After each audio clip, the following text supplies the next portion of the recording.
అందరికీ నమస్కారం అండి. ఈ రోజు మనము రూప చతుర్దశికి సంబంధించిన విశేషాలను తెలుసుకుందాం. కార్తీక మాసంలో బహుళపక్షంలో అంటే పౌర్ణమి తర్వాత వచ్చే చతుర్దశిని రూప చతుర్దశి అంటారు. ఈ రూప చతుర్దశి రోజున జగన్మాత అయిన ఆ లలితా త్రిపుర సుందరిని ఆరాధించడానికి, అర్చించడానికి, ఆ తల్లి అనుగ్రహం పొందడానికి, అలాగే ఆ తల్లి రూపాన్ని ఆకాశంలో దర్శించడానికి ఎంతో అనుకూలమైన రోజు ఈ రోజు.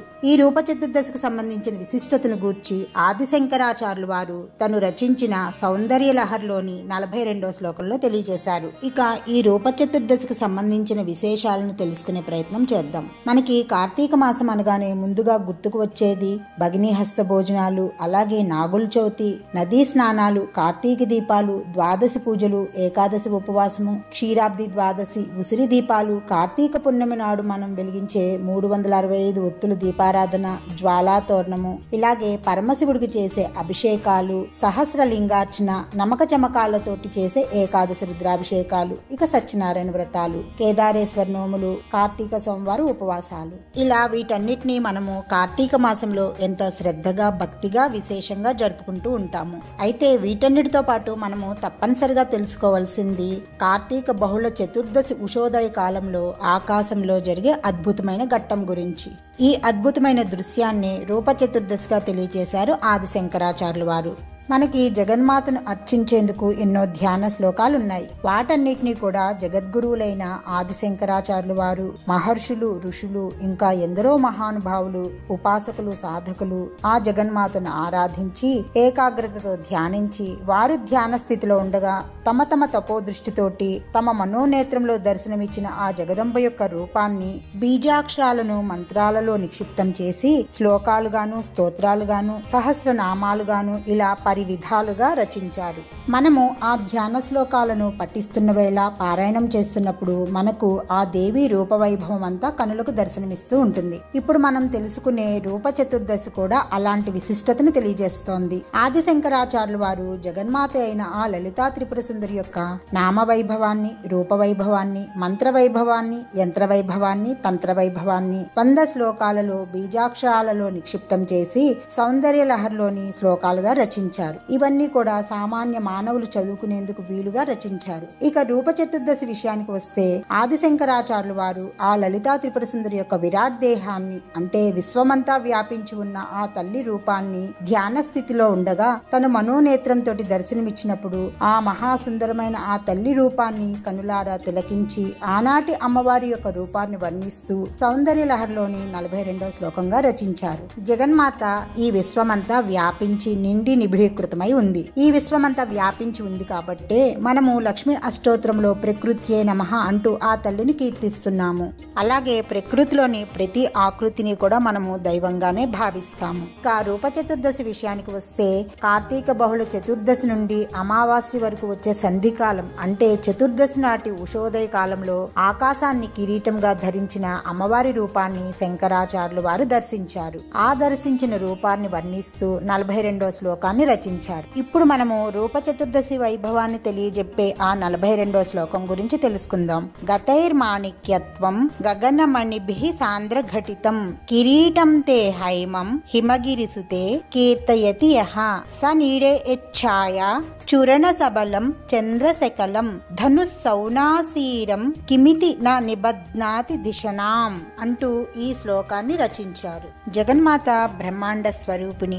ఆమెది విశ్వవిరాట్ దేహము. అటువంటి పెద్ద దేహం కలిగిన ఆ దేవికి ఆకాశమే కిరీటంగా కనిపిస్తోంది. ఆకాశమే కిరీటంగా కనబడే శిరస్సు అయితే భూమియే పాదాలు అని పురుష సూక్తంలో శ్రీ మహావిష్ణువుని సైతం వర్ణించారు. ఇక అమ్మవారు ఆకాశమే కిరీటంగా ధరించింది. మరి ఆ కిరీటాన్ని అలంకరించడానికి మణులుండాలి కదా. సాధారణంగా మానవులో, రాజులో అయితే గనుక ముత్యాలు, రత్నాలు వంటి వాటితోటి ఆ కిరీటాన్ని అలంకరిస్తారు. కానీ జగన్మాత ధరించింది ఆకాశాన్నే కిరీటంగా. అటువంటి కిరీటానికి ఏ మణులు సరిపోతాయి? ఎటువంటి మణులు కూడా సరిపోవు. కానీ ఆకాశంలో ఉండే గగనమణులు ఆ కిరీటంలో రత్నాలుగా అలంకరింపబడ్డారు.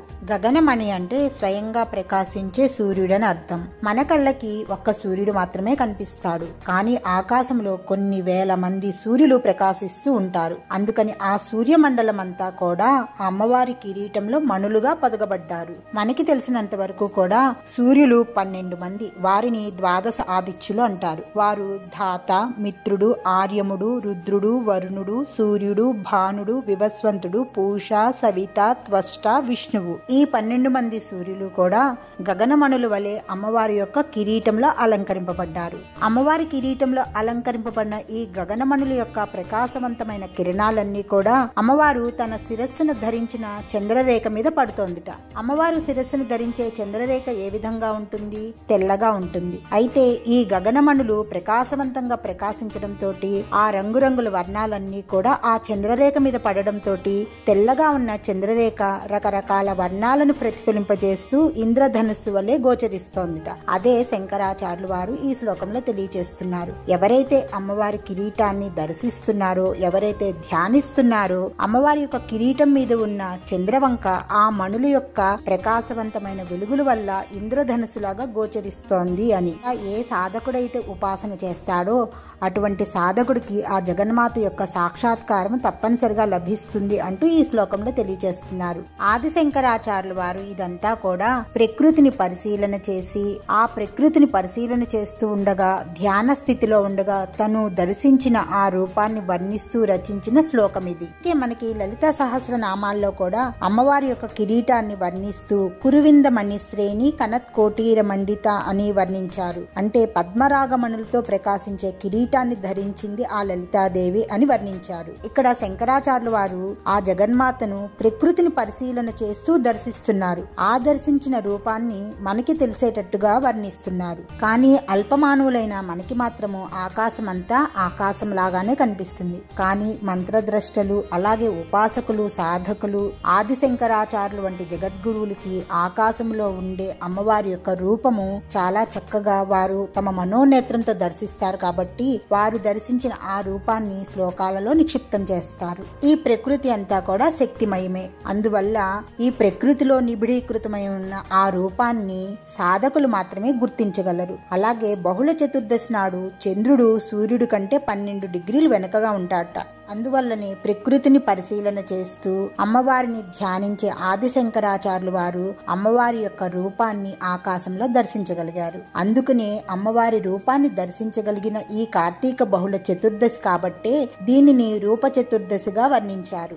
ఈ రూప చతుర్దశి రోజున అమ్మవారి ఆరాధనలో ఒక విశిష్టత ఉంది. ఆకాశాన్ని కిరీటంగా ధరించింది కాబట్టి ఆకాశంలో ఉన్న గగనమణులు అమ్మవారి యొక్క కిరీటంలో దర్శనమిస్తూ ఉంటాయి. అలాగే అమ్మవారి సిగ మీద చంద్రవంక ఉంటుంది. అంటే ఒకే రోజున సూర్యుడిని, చంద్రుణ్ణి కూడా మనము అమ్మవారి యొక్క కిరీటంలో ఆరాధిస్తున్నాం అన్నమాట.